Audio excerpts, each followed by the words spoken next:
Well, I think that that's a problem that faces many parts of the world where you have significant parts of the population that have very limited access to technology. It's one of the reasons why, for much of the 20th century, radio was a very important medium for journalism in places like India, where much of the population didn't have access to anything, but they could get a radio, or there could be a community radio.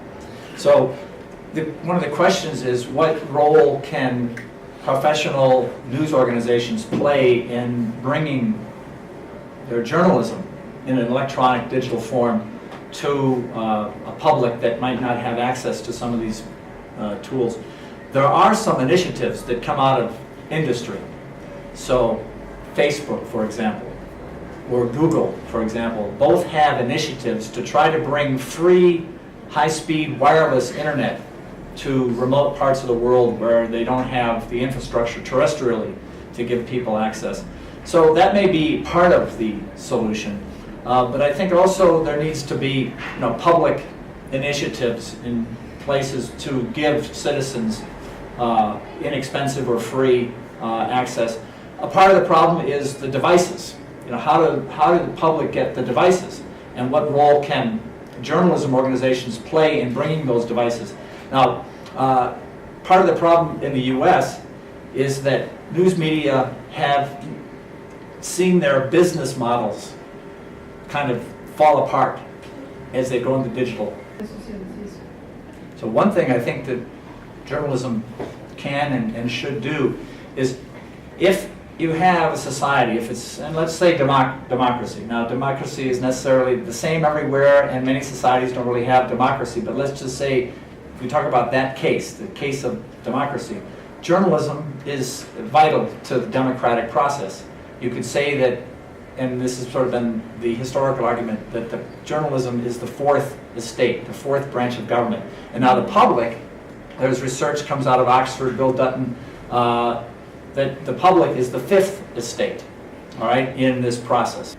And so if we accept that premise, that journalism is vital to the governing process, even if it's not democratic, if it's vital to governing, and if the public now is vital to that journalism, then we need to have universal access to the technology in some form. It doesn't have to be the most advanced form, but it needs to be available everywhere. I have a new book chapter. It's coming out in a new book, and the chapter is called Ubiquity. It's the principle that you have to make the communication means available to everyone. Otherwise, it doesn't work.